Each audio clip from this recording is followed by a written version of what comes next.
나는 밀리터리 덕후다. 본격 밀리터리 팟캐스트 밀떡을 시작합니다. 청취자 함께 경례 밀떡. 바로 안녕하세요, 박찬준입니다. 안녕하세요, 놀러온 남자 정명섭 정작입니다. 안녕하세요. 월간 플래툰 이준규 기자입니다. 네, 이렇게 밀떡이 시작됐습니다. 지난 시간에 한번 이런 주제를 다뤄본 적이 있습니다. 카운터 스텔스, 스텔스를 막는 네. 기술. 그러니까 스텔스를 카운터로 쓰러뜨리는. 그렇죠. 네. 그리고 스텔스는 만능이 아니다. 그렇죠. 네. 또 그 이야기를 하려면 스텔스를 어느 정도는 이야기해 드려야 되기 때문에 이야기를 드려봤어요. 그런데 이번에는 이제 그 반대로 스텔스 기술에 대해서 한번 이야기를 하면서 우리 보라매가 블록3에 가서는 스텔스 기체로의 변화를 노리고 있죠. 그렇죠. 그리고 그것을 아예 공표를 했잖아요. 우리가 작년까지만 해도 방사청의 기본 취지는 블록3는 없다. 계획이 없다. 네. 그리고 블록3 불분명한 그런 입장이었습니다. 그때 가서 직접적으로 질문을 했던 게 기억이 나고 담당자가 그쪽은 계획이 없다라고 딱 잘라서 얘기를 해서 저는 그게 오히려 더 이상했어요. 계획이 없으면 계획이 없어야 되거든요. 근데 계획이 없으면 왜 스텔스 구조 형체의 모양으로 항공기를 설계를 만들려. 했을까?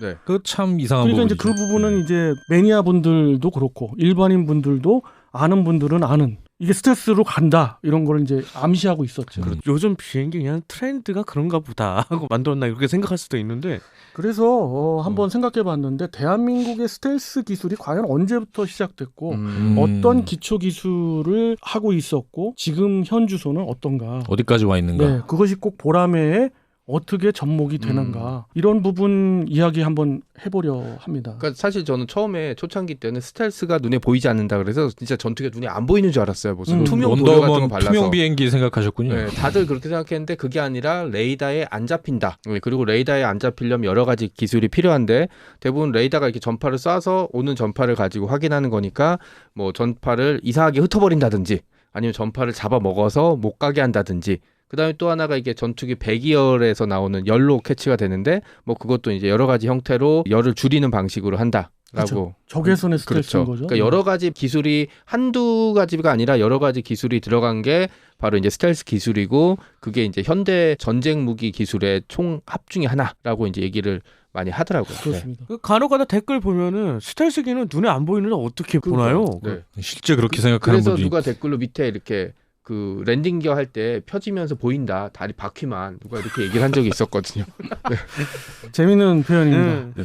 자, 이 스텔스의 의미가 그렇습니다. 스텔스는 보이지 않는 게 아니라 적의 레이더에 한 점 벌레가처럼 보이거나 아니면 그거보다 더 작게 보여서 실제로 탐지를 못하는 그런 기술을 통틀어 이야기한다. 이렇게 생각하시면 가장 쉽겠습니다. 우선 스텔스를 이야기할 때 항공 무기 체계에 국한해서 이야기해 보면 굉장히 아이러니해요. 스텔스 기술을 접목시킨 그런 항공기 설계를 하면 할수록 항공 기동에 있어서는 상당히 불리하다. 대표적인 게 F117A였나요? 네, 나이트호크. 나이트호크. 그렇죠. 네, 그 나르는 다리미. 그렇죠. 처음에는 저는 다리미가 나는 줄 알았어요. 네, 그리고 이제 그게 처음에 나왔을 때 전투기로 해갖고 막 급기동, 고속기동 막 이렇게 해서 뭐 환상의 전투기 이랬는데 알고 보니까 그러니까 나는 되게 게 자체가 신기하더라고요. 네, 나는 게 신기한. 그렇죠. 그 반사각을 줄이기 위해서 그런 설계를 했고 굉장히 좀 이상하게 생겼죠. 네, 네. 그 되게 그냥 삼각형처럼 생겨가지고 그렇죠. 이렇게 네. 날아다니니까. 그 중요한 말씀하셨는데요. 당시 기술로서는 그 RCS라고 이렇게 레이더에 비쳤을 때 크기가 나오거든요. 예. 그걸 가장 줄일 수 있는 형태가 삼각형의 다이아몬드 골이었어요. 오. 그래서 지금 같은 3D CAD나 그런 게 없던 시절이라 그런 모양으로 갈 수밖에 없었고 얘는 비행할 때 끊임없이 컴퓨터가 자세 제어를 안 해주면 추락합니다.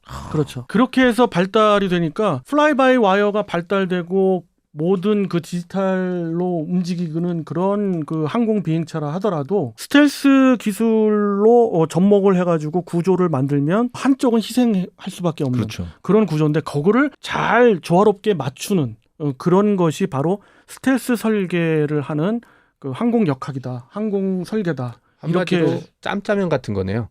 짬짜면요. 네, 짬뽕과 짜장면, 그러니까 비행기의 특성과 스텔스의 특성을 그렇죠. 합쳐야 되는데 오. 그게 바로 저는 짬짜면이라고 생각하거든요. 그런 게 여러 면에서 나오죠. 네. 공기흡입구에서도 그렇죠. 나오고 그리고 수직미기라고 그러죠. 그렇죠. 이 꼬리 날개도 수직으로 이렇게 곱게 이렇게 서 있는 게 아니라 대부분의 누워있죠. 스텔스 기체들은 다 이렇게 누워 있죠. 심지어 없는 것도 있죠. 무인 스텔스 정찰기들 보면은 아예 수직미기 없죠. 막 6세대 전투기에서는 그게 없어지는 게 하나의 특징이 될 거라는 얘기도 좀 나오고 있으니까. 그런 그렇죠? 얘기도 있죠. 네. 스텔스를 극대화하는 거죠.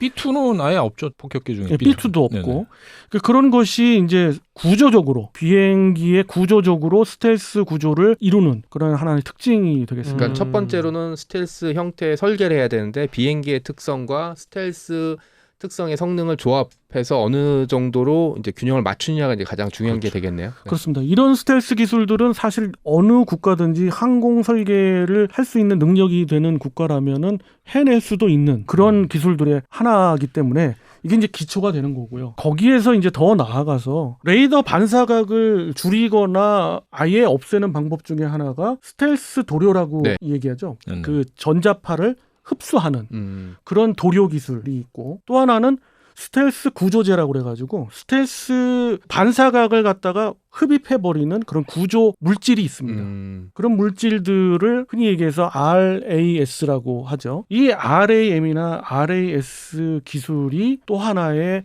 스텔스를 이룰 수 있는 큰 기술 중에 하나입니다. 우리나라에 있어요? 대한민국은 2000년대 초반부터 그 부분에 대해서 실험을 하는 정도로 발달을 돼 있던 그런 기술을 갖고 있습니다. 기술을 갖고 있다.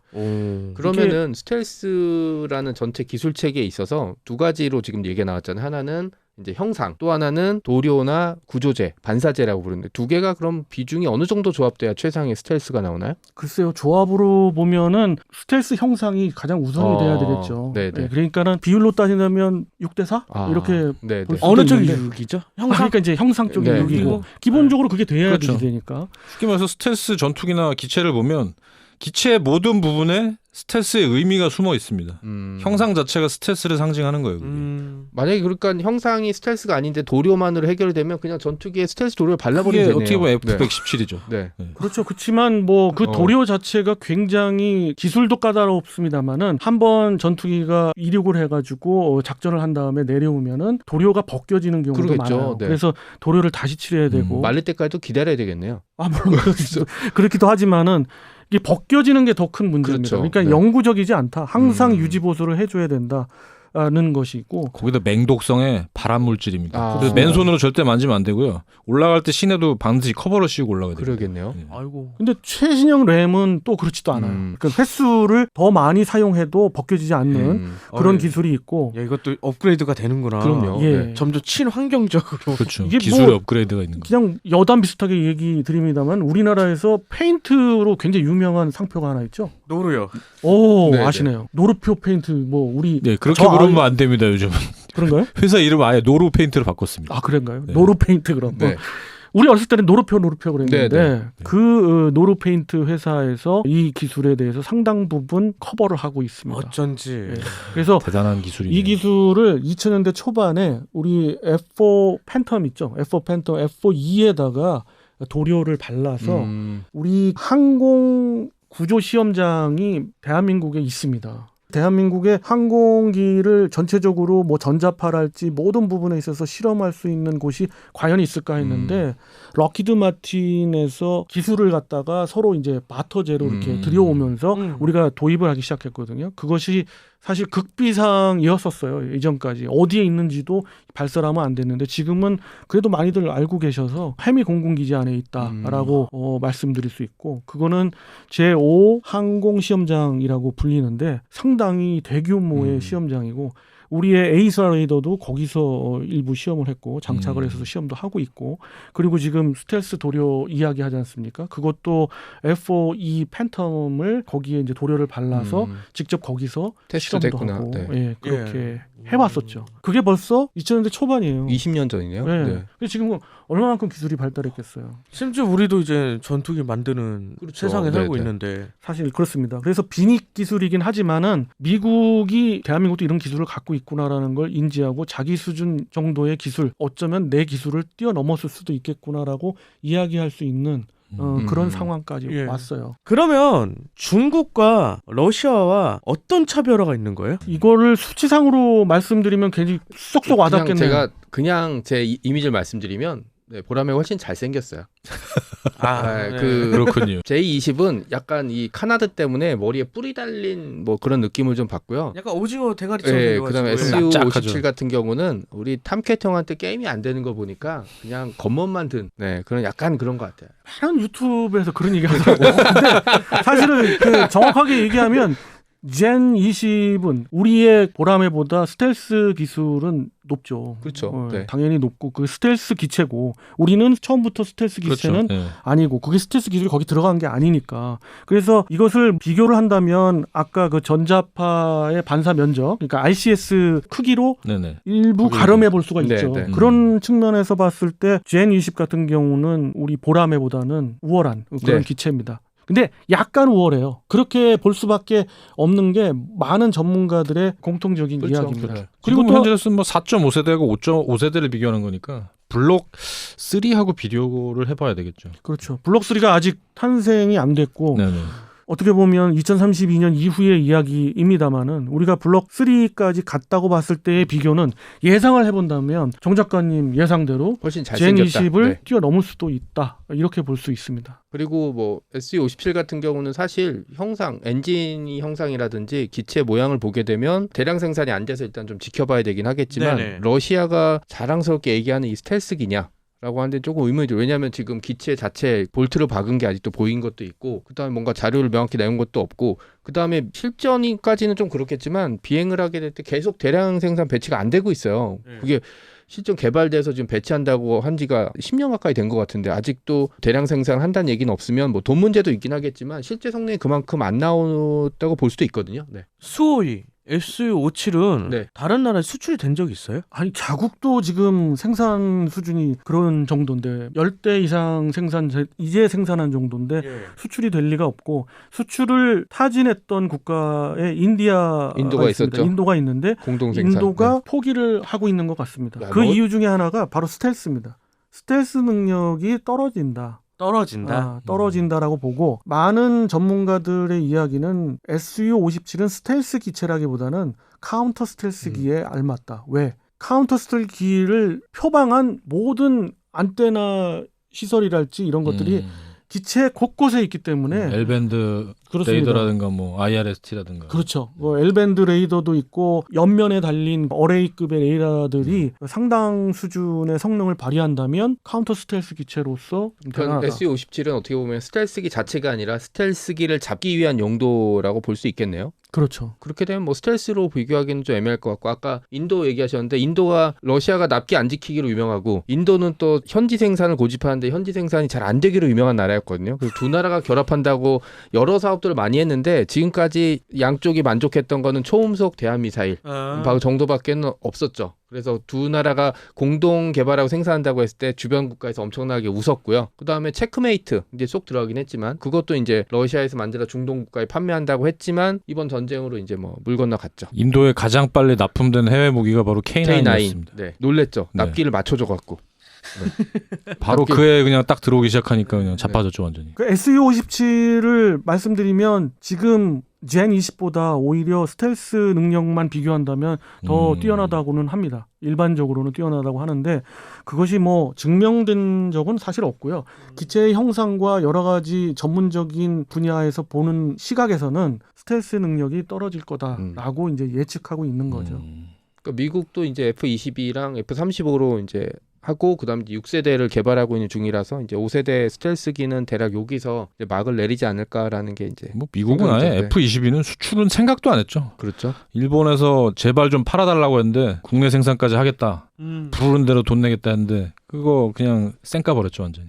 그렇죠. 그리고 이제 시도하는 국가들 몇 나라 있죠. 뭐 터키라든지 터키의 이제 TFX 하는데 그거는 제가 보기엔 종이 비행기로 끝날 가능성이 굉장히 높고요. 네. 예, 우리나라 KF-21 보라매가 다른 나라와 좀 더 비교될 만한 우위를 점할 만한 스텔스 기능이 어떤 게 있을까요? 스텔스 기능을 보유하고 있고 그런 국가들이 5손가락 안에 들어가는데 그 5손가락에 들어가는 나라의 우세한 그 네. 나라들보다 우세한 면이 어떤 면이 있을까? 저는 스텔스 도료, 그러니까 도렸죠. 네, 램하고 그리고 라스에 초점을 맞출 수 있다고 볼 수 있는 게 지금 벌써 라스 같은 경우도 대한민국에서 빈익 사업이라서 밝힐 수는 없지만 굉장히 상당한 수준의 스텔스 능력을 갖는 그런 물질을 개발했다. 그런 개발했다. 구조제를 개발했다. 그리고 시험도 했다. 라는 게 정설인데 이것이 뭐 드러나지는 않았죠. 그런 밑바탕의 그 공학들이 우리도 상당 수준에 있다.